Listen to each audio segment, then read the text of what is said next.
고린도후서 보시겠습니다. 고린도후서 3장 우리 3절과 13절, 14절을 보겠습니다. 고린도후서 3장 3절과 3장 13절, 14절 이렇게 보시겠습니다. 네. 우리 차셨으면 고린도후서 3장 3절부터 먼저 읽겠습니다. 시작. 너희는 우리로 말미암아 나타난 그리스도의 편지니 이는 먹으로 쓴 것이 아니요 오직 살아계신 하나님의 영으로 쓴 것이며 또 돌판에 쓴 것이 아니요 오직 육의 마음판에 쓴 것이라. 13절. 우리는 모세가 이스라엘 자손들에게 장차 없어질 것에 결국을 주목하지 못하게 하려고 수건을 그 얼굴에 쓴 것 같이 아니하노라. 그러나 그들의 마음이 완고하여 오늘까지도 구약을 읽을 때에 그 수건이 벗겨지지 아니하고 있으니 그 수건은 그리스도 안에서 없어질 것이라. 아멘. 그리스도께 우리가 그리스도 안에서 그 수건이 없어질 것을 말씀을 해주셨습니다. 그 수건이 잘 이렇게 본드로 붙어 있는지 잘 안 벗겨질 때도 있죠. 우리가 에덴이라고 그랬을 때 그 에덴은 기쁘다 이 말입니다. 에덴은 기쁘다. 그래서 그 에덴의 삶을 기쁨이라고 하는 그 한 단어로 그냥 축약해서 가르쳐 주셨어요. 근데 범죄하고 나서 어떻게 됩니까? 에덴에서 어떻게 되죠? 에덴에서 어떻게 돼요? 쫓겨나죠. 에덴에서 쫓겨났다라고 하는 말은 기쁨이 없는 삶이 시작됐다는 것입니다. 기쁘지 않다. 기쁠 수 없다. 그런데 왜 기쁘다 그랬을까요? 에덴은 여러분, 권사님, 왜 에덴은 기쁘다 그랬을까요? 예, 맞습니다. 우리 창세기 3장 8절에도 그랬고 계시록 2장 1절에도 이렇게 보면 하나님이 어떠하신 분으로 이렇게 묘사되냐면 거니시는 하나님 이렇게 표현을 하십니다. 거니시는 하나님. 그래서 계시록의 7교회에 대해서 말을 할 때 처음 시작이 그래요. 하나님은 교회 안에서 거니시는 하나님이시다. 근데 그 교회의 첫 모습은 창세기에 나와 있는 에덴에 이미 하나님께서 거기에 거니신다 이렇게 표현하고 있는 것입니다. 그런데 참 죄를 범하고 난 이후로부터 아담이 에덴 동서남북에 어디로 가십니까? 아담이 동서남북에서 어디로 가요? 동서쪽으로 가요? 남서쪽으로 가요? 북동쪽으로 가요? 왜 그러세요? 예, 서쪽으로 가지 않습니까? 서쪽으로 가는 건 맞아요?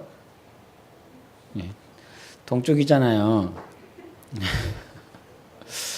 예, 에덴 동쪽으로 갑니다. 그래서 아담의 가족들이 에덴 동쪽으로 가고요. 그 다음에 우리가 가인의 후예들을 보면 에덴 동편 이렇게 놋 땅이다라고 하는 그쪽으로 또 동편으로 또 움직입니다. 그리고 난 다음에 노아가 홍수 이렇게 심판을 받고 나서 노아의 후손들이 이제 어디로 가냐고 그러냐면 시날 땅으로 간다 이런 말을 합니다. 시날. 시날이 어디죠? 바벨론 쪽으로 간다 이런 표현을 합니다. 그래서 시날 평지에 도착하니까 거기서 거하더라 이런 표현을 해요. 그러면서 그냥 거기서 거주하지요. 거주하면서 바벨탑 쌓기 시작합니다. 무슨 말씀을 하고 있냐면 하나님과 멀어지면 하나님의 기쁨이 없는 삶은 결국 에덴 동쪽으로 옮겨져서 자기가 원하는 시날 평지라고 하는, 여러분 산지에 살고 싶어요? 평지에 살고 싶어요? 저희 중경에 있을 때 중경은 산지고요. 그다음에 사천 성도라고 하는 곳은 평지였습니다. 그래서 거기는 평지라서 차가 교통편이 참 편해요. 그런데 중경 쪽으로 올라가면 그 중경은 산림이 너무 많아서 차가 이렇게 뭐 한국의 성남시 이렇게 비유하면 편하려나 오르락 내리락 차가 꽉 엔진을 막 해야 이렇게 올라가는 그런 지역이에요. 즉 노아의 자손들이 신할 평지에 이르렀다라고 하는 건 하나님 떠나서 하나님이 기쁨이 없는 땅에서 결국은 자기들이 원하는 지역에 거하게 되었다라고 이렇게 표현을 하고 있는 것입니다. 자기가 원하는 땅에 거하니까 뭐예요? 하나님 기억하지 않아요. 하나님 바라보지 않아요. 자기가 원하는 지역이 있기 때문에 자기가 원하는 대로 살아요.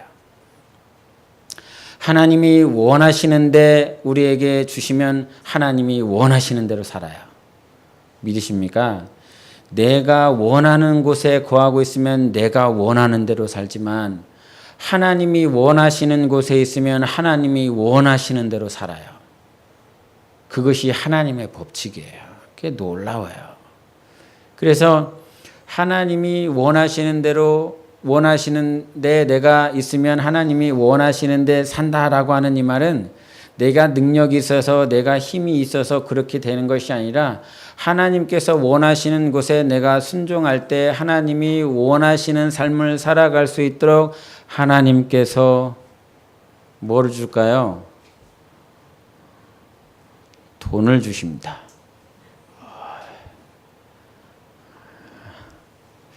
은혜를 주십니다. 은혜를 주세요. 여러분 신앙생활 하다 보면 내가 원하지 않는 모양들을 감당해야 될 때가 있습니다. 예겸이하고 예성이가 페이스북으로 메신저 하는 내용을 제가 잠깐 봤습니다. 봤는데 어떤 통계를 가지고 말을 하냐면 형이 즉 오빠나 형이 공부를 잘하면 동생들은 공부를 잘할 수밖에 없다는 거예요. 왜냐하면 그런 환경적인 요인을 받기 때문에. 그래서 그런 통계를 이렇게 하고 그 밑에다 이제 자기들끼리 메신저를 하면서 네가 공부를 잘하면 다 내 덕이야 이렇게 썼더라고요. 아 속으로 너무 가소롭더라고요. 뭐 어떤 이런 소리를 하지? 너무너무 가스러웠어요. 근데 지금 제가 뭔 얘기를 하려다가 지금 이쪽으로 왔는데 까먹었어요. 제가 뭔 얘기했죠? 좀 전에? 하나님이 원하시면 이렇게 그거죠? 아니 그거 아니었는데 그 다음 거 뭐가 있었던 것 같아요. 또 생각나면 말하겠습니다. 그래서 그렇게 얘기를 하면서 뭐 이런 녀석이 다 있냐 이렇게 이제 생각을 가지고 있었는데 우리가 하나님께서 하나님이 원하시는 곳에 두시면 하나님의 은혜가 있다.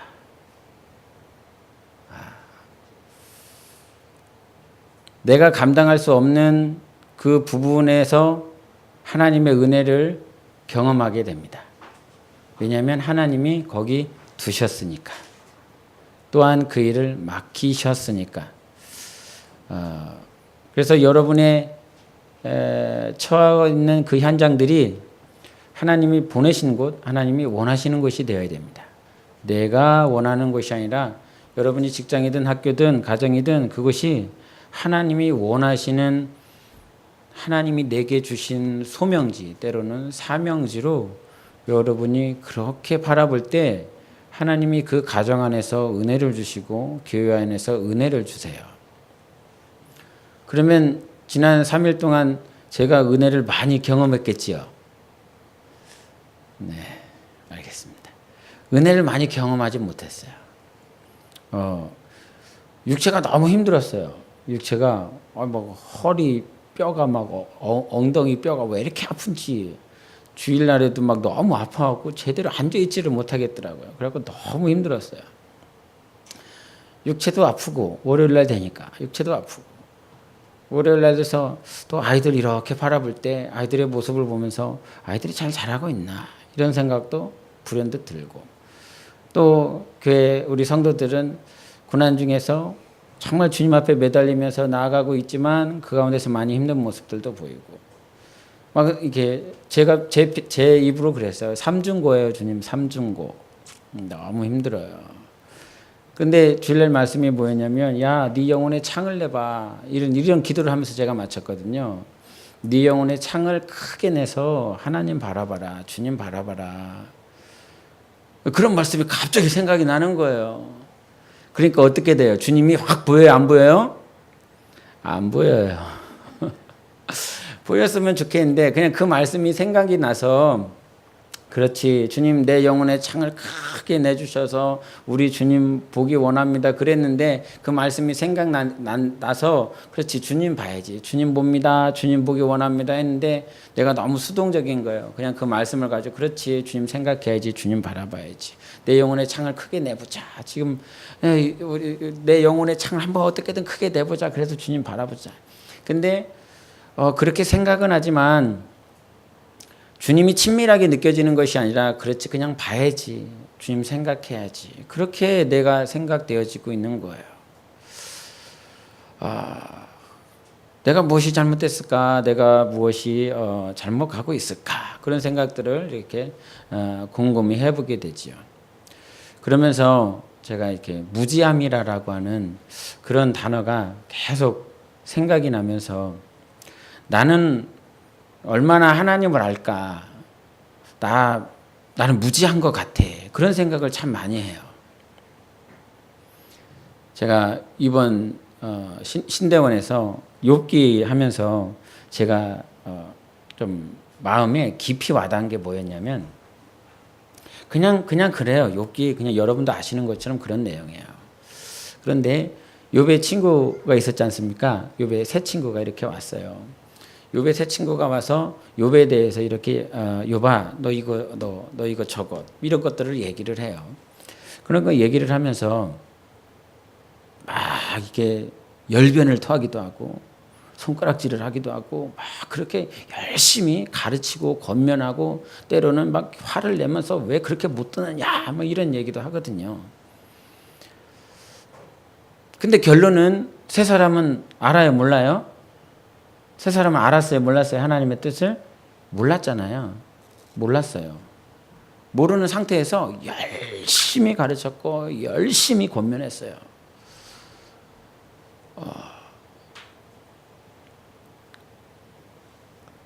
무지함이라고 하는 거, 그걸 생각해 봐요. 하나님만이 우리를 알게 하시지요. 하나님만이 가르쳐 주세요. 그래서 아마 이 단상을 통해서 다른 교회 아니면 다른 교파, 다른 교단보다 그 말씀 정말 많이 해주셨어요. 가르치시는 분은 하나님이시다. 이 말씀요 정말 많이 해주셨어요, 우리 주님이.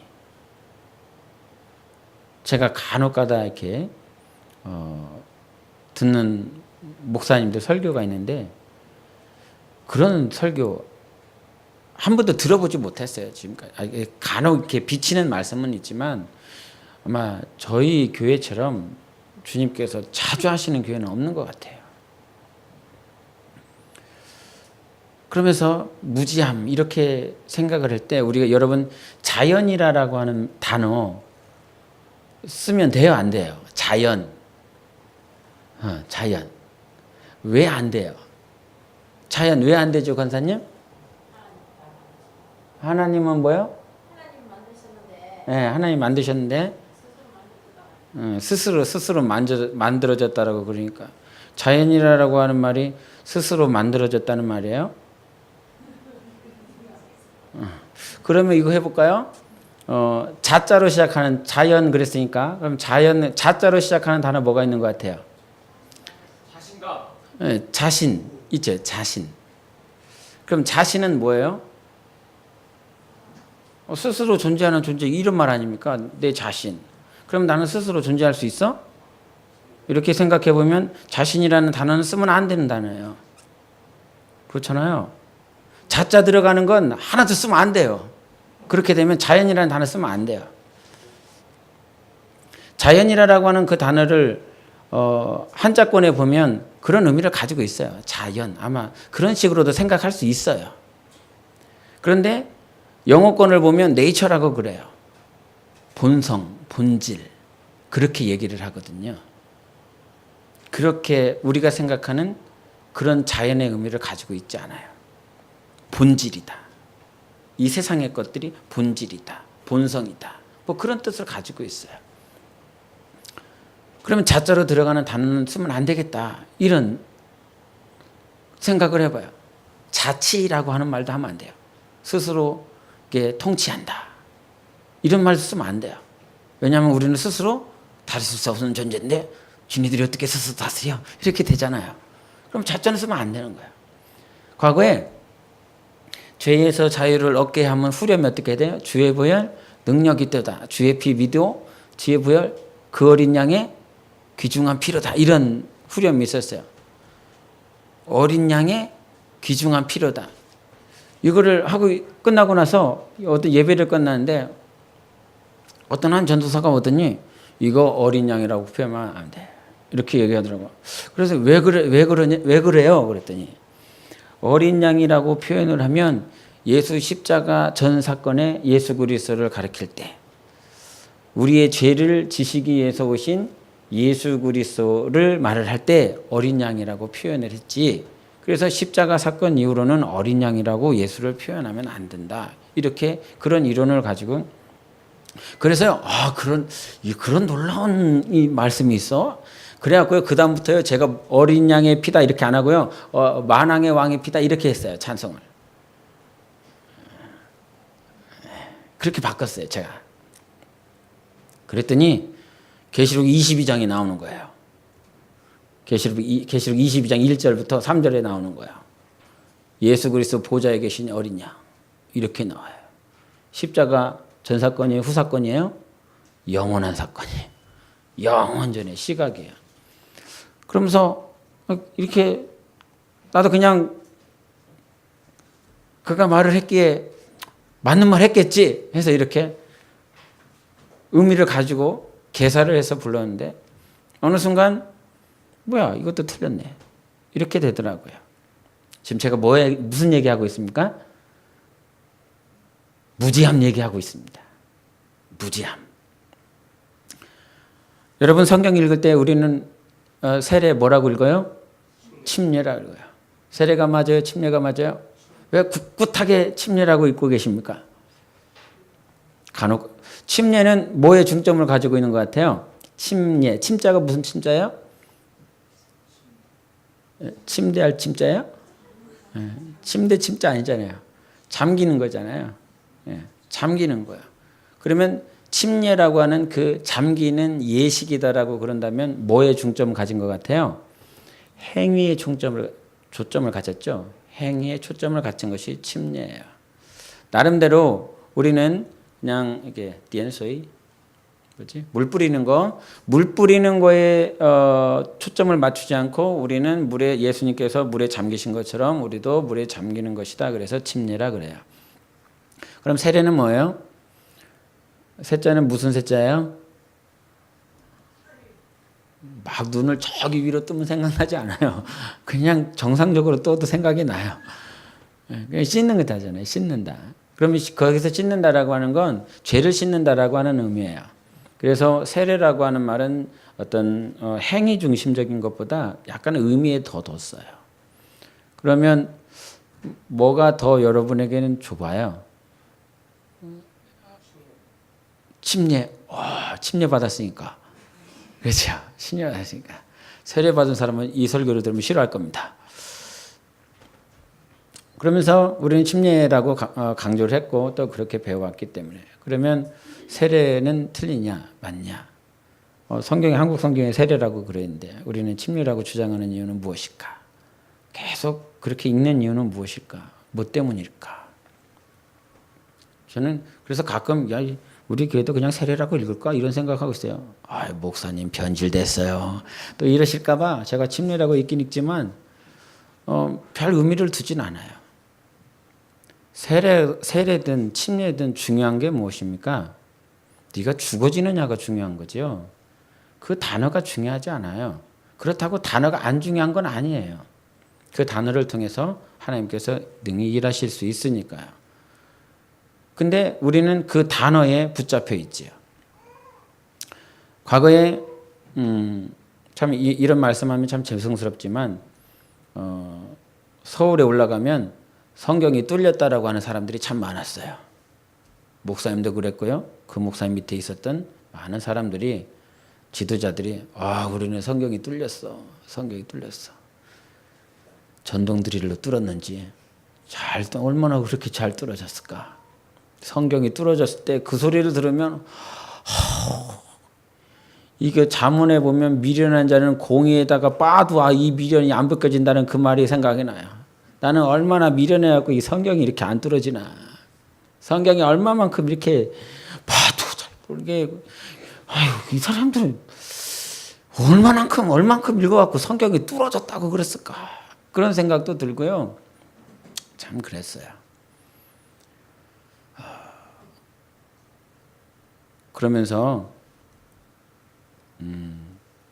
성경이 뚫어졌는데 결국은 교회가 뚫어지기 시작했어요.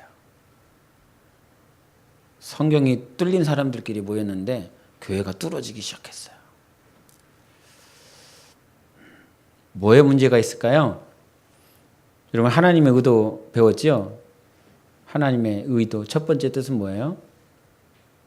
하나님의 첫 번째 의도는 뭐예요? 장소 형제한테는 안 가르쳤으니까 몰라도 돼. 아직 가르쳐주는 사람이 없었으니까. 제 1의 의도는 뭐였어요? 몰라요?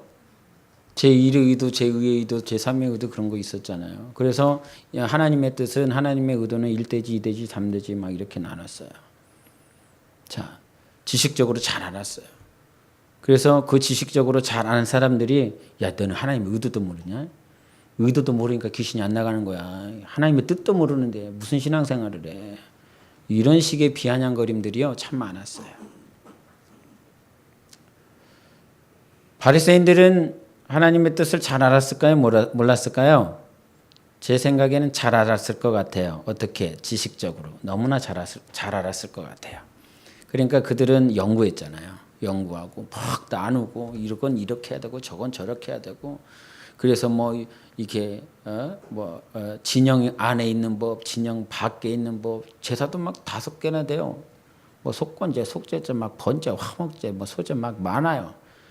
거기 갖고 거 비슷한 것 같은데 막 나눠져 있어요.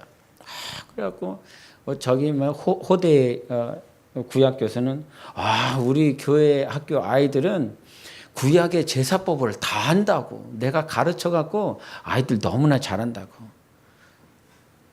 지연아, 우리 지연이 잘할 거예요. 우리 아이들 너무너무 잘할 거예요. 구약의 5대 제사가 뭐예요? 5대 제사? 몰라요. 그런 거 안 가르치거든요. 교사님들 가르쳐 준 적 있어요? 배운 적도 없을 거야 아마. 가르치지도 않아요. 근데 막 자기 교회 아이들에게는 우리 아이들은 속건제, 속죄제 뭐냐 다 알아. 막 이렇게 다 알아. 그래서 시험을 보는데 시험 보면 우리 애들 다 맞춰. 막 이렇게 의기양양해갖고 막 그러더라고.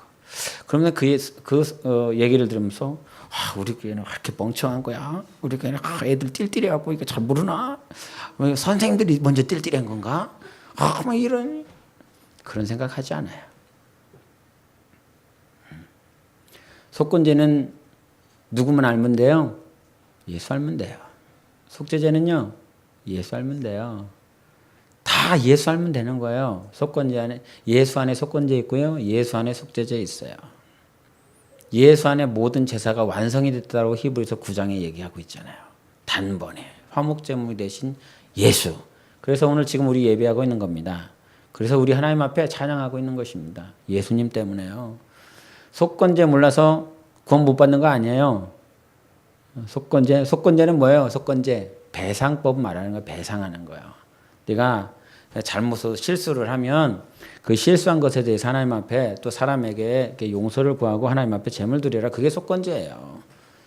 별거 없어요. 말만 이렇게 어려워요. 쉽게 하면 되는데. 근데 중요한 거 있잖아요. 지식적으로는 아주 철철 넘치게 하는데 저는 그런 생각해요. 잠깐 이제 무지함에 대해서 얘기를 하면서 어린 양의 피로다 이거 하면 안 된다 막 이렇게 막 힘있게 말을 하길래 제대로 알고 말을 하는 줄 알았어요. 그래서 제가 바꿨거든요. 바꾸고 난 다음에 성경 말씀이 보이더라고요. 계시록에 어린 양이다 어린 양이다 어린 양이다 얼마나 자주 보이는지. 베드로도요 어린 양이다 보배로운 어린 양의 피다 이런 얘기 하더라고요. 여러분 우리가 작은 이 어떤 큰 전지의 작은 구석탱이를 알 수 있으면 많이 알 수도 있을 거예요. 하나님에 대해서. 근데 그게 전부 아니잖아요. 그게 전부 아니거든요. 근데 마치 큰 전지에 작은 먼지와 같은 그 점을 알고 나서 당신들 이거 틀렸어. 당신들 이거 몰라. 그 사람이 모르는 거예요. 하나님의 말씀은요. 다 모든 똑같은 대상 아니면 다른 대상, 연령층, 남녀노소라 할지라도 적용되는 말씀이 다 달라요. 만약에요. 하나님께서 영적 세계에서 영계에서 나 욥을 시험할 거야. 이렇게 말씀 안 하신 상태였다라고 그런다면 아마도 욥의 친구들이 맞을 수도 있어요. 그러나 그 상황은 아무도 모르거든요. 여러분 저 사람이 고난을 당하는 이유 알아요 몰라요? 옛날에 뭐라고 그랬어요? 고난 당하는 이유가 귀신 들려서 그래요. 그러지 않았어요? 귀신만 뽑아내면 귀신만 쫓아내면 다 해결이야. 귀신을 못 쫓아내는 이유가 뭐야? 기도 안 해서 그래. 금식 안 해서 그래. 맞아. 금식해야지. 기도해야지. 저는 이 말을 부정하는 것이 아닙니다. 그러나 큰 전지 안에서 지금 큰 전지 안에서 이 한 점을 알아놓고 마치 모든 것이 다 맞는 것 마냥 그렇게 해버려 가고 있는 모습들을 우리는 정말 위험천만하게 봐야 된다. 여러분 알기 때문에 교만해요. 그렇지 않아요? 알기 때문에 교만해요. 무지한 사람은 교만하라고 그래도 교만할 수가 없어요. 뭐야? 아는 게 없기 때문에요. 그럼 아는 게 자랑이야? 그거를 말하는 게 아니잖아요. 하나님이 각자에게 알게 하시는 거 있어요. 그게 진리예요. 하나님이 내게 주시는 것들이 진리예요. 근데 내게 주신 이 진리가 저 사람에게는 참이 아닐 때가 있어요. 그것이 틀릴 때가 있어요. 그런데 내게 받은 것이 진리고 참이기 때문에 저는 거짓이다 이렇게 말하지 말자고요.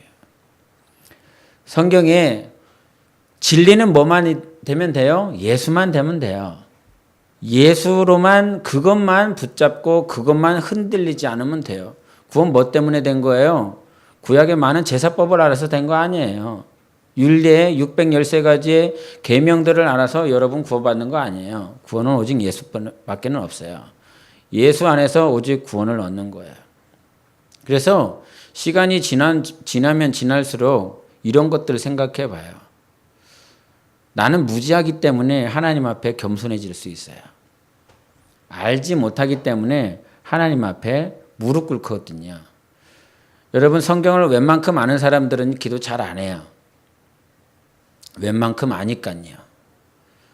하나님의 뜻을 대충 안다고 생각해요.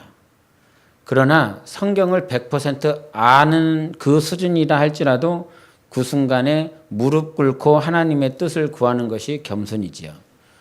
그래서 내가 알아. 내가 알고 있어. 하나님의 뜻이 뭔지 알고 있어. 하나님이 내게 주신 말씀과 감동이 무엇인지 알고 있어. 그 알고 있는 상태에서 알고 있으니까 가자 이게 아니라 그 가자 하기 전에도 주님께 무릎 꿇는 것이 겸손이거든요.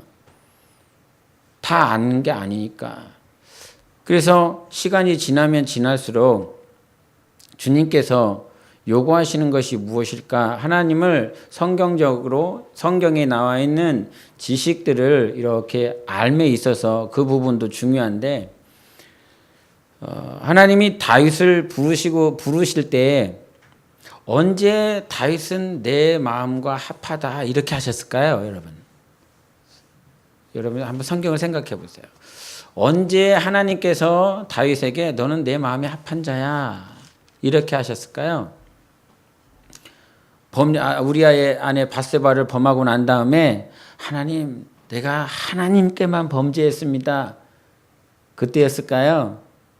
아니면 성전을 정말 내가 내 손에 피를 묻혀서 성전을 내가 스스로 세울 수는 없지만 내 아들이 내 다음 때에 성전을 세울 수 있도록 내 삶을 다 바치겠습니다. 그때 했을 때 다윗을 향하여 너는 내 마음에 합하다 이렇게 하셨을까요? 자기가 백향목궁에 거하고 있었거든요. 그런데 자기는 백향목궁에 거하면서 언약궤는 저 휘장 즉 성막 텐트에 거하고 있구나. 그래서 가슴이 아파서 하나님 앞에 기도했을 때 하나님께서 그 마음에 너는 내 마음에 합한 자라 하셨을까요?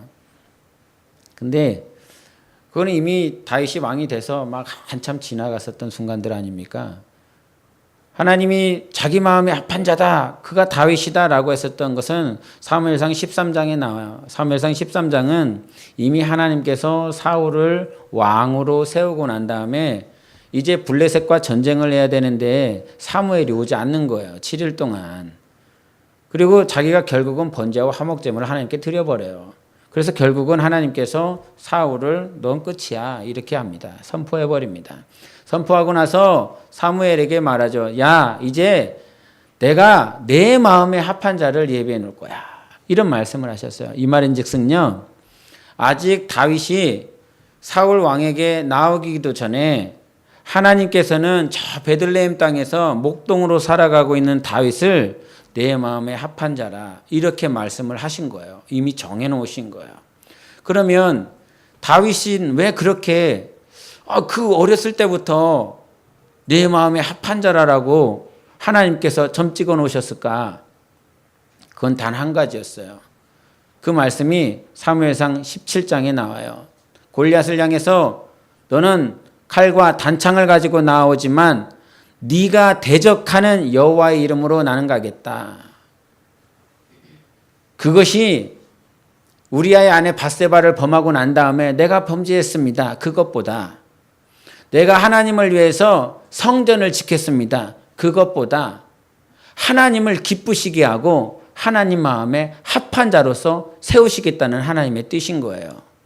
성전을 세우는 것보다, 헌신을 하는 것보다, 범죄하고 회개하는 그 순간보다 매 순간순간마다 하나님의 이름으로 사는 것, 하나님의 이름 때문에 사는 것, 하나님의 이름을 의지하여 사는 것, 그 순간이 하나님께서 너는 내 마음에 합한 자야. 내 마음하고 네 마음하고 똑같아. 이 말씀을 하시는 거예요. 그러니까 이런 생각이 드는 거지요. 시간이 가면 갈수록 때로는 지식적으로 부족할 수 있어요. 신학적으로 부족할 수도 있어요. 그러나 하나님이 원하시는 건 네 마음하고 내 마음하고 똑같니? 이거예요. 지식 잘 모르겠어. 창세기에 무슨 말씀이 있는지 잘 모르겠어. 말라기에 무슨 얘기 있는지 잘 모르겠어. 바리새인처럼 사두개인처럼 율법사처럼 어떤 계명이 있는지 잘 모르겠어. 그것 때문에 하나님께서 너는 내 마음과 전혀 상관없는 애야. 이게 아니에요. 지식이 없어서 너는 나하고 전혀 상관없는 애가 아니라 지식이 부족하여도 네 마음과 내 마음이 하나 될 수 있는 순간이 언제냐면 하나님의 이름으로 사는 것. 하나님의 이름 때문에 사는 것. 그때 하나님은 정말 나를 기뻐하신다는 거예요. 믿으십니까? 저는 그 말씀을 믿어요. 그러니까 보세요. 직장에서요, 하나님의 이름 때문에 사세요. 그 환경 가운데서 하나님의 이름 때문에 사세요. 그 하나님의 이름으로 살아가고 있는 그 직장의 현장이, 그 현장 안에서 하나님이 우리에게 하시는 말씀 뭐냐면, 베들레헴과 이미 사무엘은 떨어져 있었거든요. 블레셋과 전쟁하기 위해서 사무엘과 그 다음에 베들레헴에 있었던 다윗은 이미 떨어져 있었어요. 떨어져 있었지만 하나님은 그에게 이미 말씀하신 거예요. 저는 내 마음과 똑같아. 내 마음에 맞아. 내 마음에 맞는 사람하고 살기 편해요? 내 마음과 전혀 안 맞는 사람하고 사는 게 편해요? 내 마음에 안 맞는 사람이랑 살다 보니까 확 주름살이 들었잖아요. 확 눈에 막 쌍심지 켜지고. 하나님, 여러분 무엇을 하든요, 우리가 자주 들은 말이지만 무엇을 하든 그 무엇을 하든 어디에 있든 하나님의 이름 때문에 하세요. 그때 하나님이 기뻐하시는 거예요. 하나님, 저 사람 내 마음하고 똑같아. 하나님의 이름. 그래서 주님 오셔서 다른 것 때문에 살지 말고 먼저 그 나라와 의를 구하면서 살아라 말씀하시잖아요. 그러다 보니까 시간이 지나면 지날수록 지식이 부족하도 상관없어. 중요한 건 주님의 마음이 얼마만큼 있니? 그거예요. 주님의 마음. 오늘 본문 말씀 어디였어요? 기억력이 좋으세요. 고린도서 3장이에요.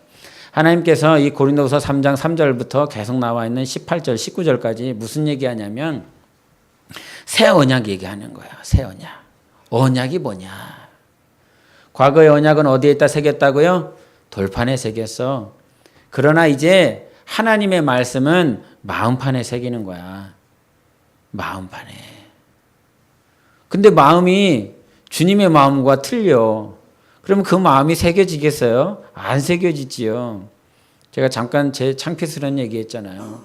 영혼의 창문을 크게 내라. 제가 설교했거든요. 하나님께서 제 입술을 통해서 설교하셨어요. 그렇게 기도하게 하셨어요.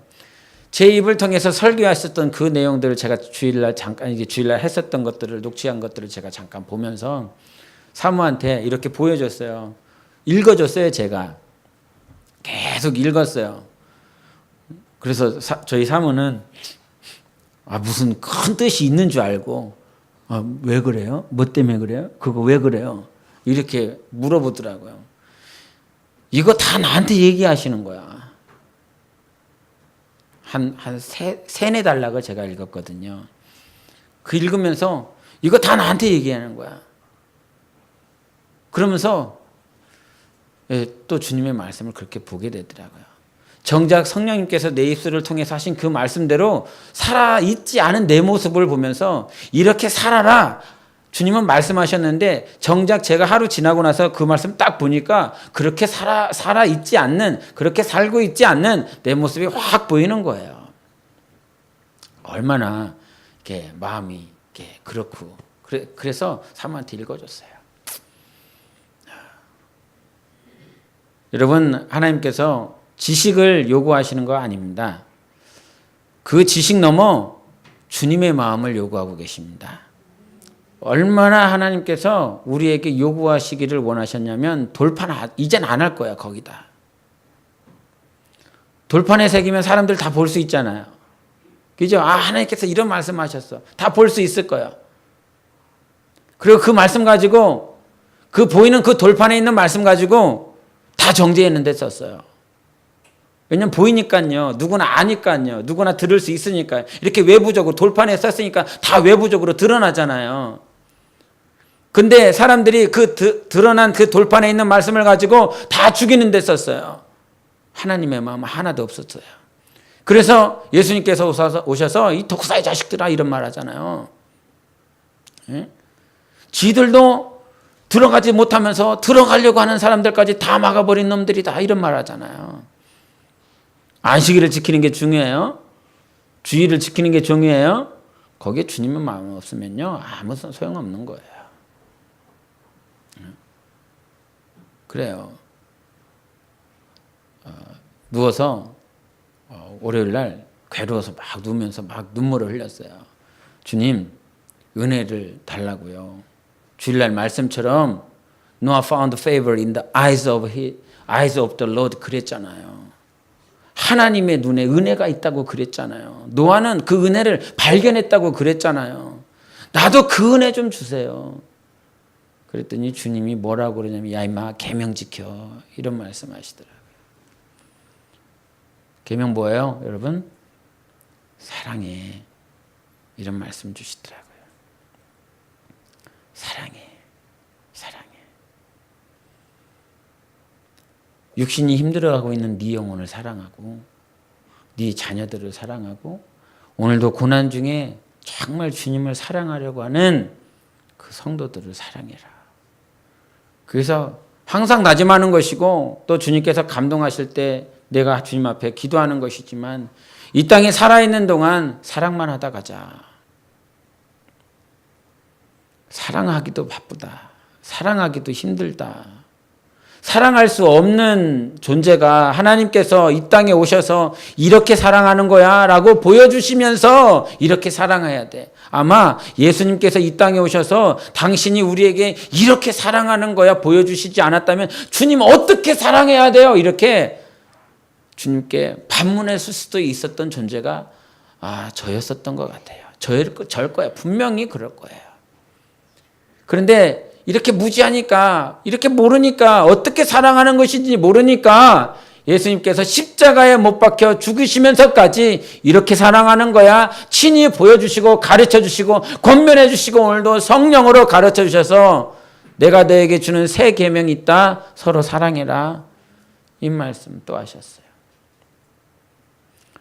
여러분 제 소원이 그겁니다. 사랑만 하다 가야지. 그것이 정말 제 영혼의 소원입니다. 사랑만 하다 가자. 단지 그건 있어요. 사랑을 한다고 그러니까 때로는 인본주의로 막 열심으로 자기 힘으로 내 힘으로 사랑하는 거 그것만큼은 하지 말아야 되니까 어떻게 해서든지 성령으로 사랑만 하다 가자. 그래서 때로는 채찍을 때리는 것이 제가 여러분을 사랑하는 그 사랑일 수도 있고 또 주님이 저를 통해서 여러분을 사랑하는 사랑일 수도 있고요. 때로는 포옹을 하면서 여러분을 안을 때 하는 그 사랑이 하나님께서 우리를 사랑하신 그 사랑일 수도 있습니다. 방법은 저마다 다를 수 있지만 그렇게 표현하는 것들은 다를 수 있지만 제가 하나님 앞에 또 우리 몸된 교회에 하나님께서 원하시는 건 사랑으로 하나 되자. 사랑만 하다 가자. 사랑이 최고다. 그래서 야고보에 그러잖아요. 사랑하라. 이게 최고의 법이야. 다른 그 이하의 법이 없다는 거예요. 사랑하는 게 최고의 법이야. 그 최고의 법을 붙들고 승리하시는 여러분 되시기를 바랍니다. 은혜가 있기를 바라고 정말 그냥 지식적으로 아는 인생으로 영혼으로 살다 가지 마시고 어떻게 하면 주님의 마음 알까? 주님의 마음 부어주세요. 주님의 마음 알기 원합니다. 이것들이 여러분에게 소원이 되시기를 바랍니다. 그래서 하나님의 은혜가 있는 사람은 지식을 많이 섭렵한 사람이 아니라 하나님의 마음이 풍성한 사람들입니다. 그런 영혼 되시기를 예수 이름으로 축원합니다. 우리 함께 이 시간 기도하겠습니다. 하나님, 오늘도 내 마음의 문, 심령의 문을 열어주셔서 그렇게 하나님을 알길 원하고 하나님의 그 영원전부터 날 향한 그 사랑이 있기 때문에 오늘 내가 주님께 고백하고 또 기도합니다. 주님께 내가 이렇게 살겠다라고 고백합니다. 사랑만 하다 가게 하소서. 정죄하고 판단하고 비판하는 건 원수에게 줘버리고 사단에게 줘버리고 예수님께서 우리에게 주신 그 사랑 붙들고 주님의 마음을 알고 그것이 억만분의 1이라 할지라도 셀 수 없는 정말 가장 작은 가치의 먼지만한 그 마음이라 할지라도 하나님 이 땅에 살아가면서 주님의 마음을 가지고 살아가게 도와주시옵소서. 내가 주님의 마음 없이 살아갔었던 것들을 용서해 주세요. 주님 조신양 목사가 주님의 마음 없이 살아갈 때가 참 많이 있습니다. 저를 용서해 주시고 또 우리 몸된 교회 사랑만 할 수 있도록 도와주세요. 사랑할 수 있는 힘도 능도 없는 자들을 불러 모아 주셔서 그렇게 사랑하라고 그렇게 살아가라고 우리에게 항상 말씀하십니다. 너희를 부르심을 보라. 하나님께서 세상에 미련한 것들을 택해서 지혜 있는 자들을 부끄럽게 하려고 너희들을 택했다. 내가 너를 부를 때 네가 어떠했는지 한번 생각해봐라. 얼마나 미련했는지, 얼마나 권세도 없었던지, 얼마나 천했던지. 그렇습니다, 주님. 그렇기 때문에 오늘 겸손해질 수 있고 하나님의 마음을 구할 수 있는 은혜가 되었습니다. 주님, 내게 주님의 마음을 부어주시고 주님의 은혜 가운데 그렇게 지식이 아닌 영으로 하나님 돌판이 아니라 내 마음판에 새겨주세요. 그것이 새 언약이라 말씀해 주셨습니다. 구약을 읽었었던 많은 사람들이 그 수건을 벗지 못했습니다. 그러나 이제 그리스도 안에 있는 자는 수건이 벗어질 것을 말씀해 주셨어요. 우리 하나님 새 언약 그 하나님의 말씀이 내 마음판에서 이루어질 수 있도록 내게 은혜 달라고 우리 한 목소리로 예수 외치고 기도하시겠습니다. 예수여.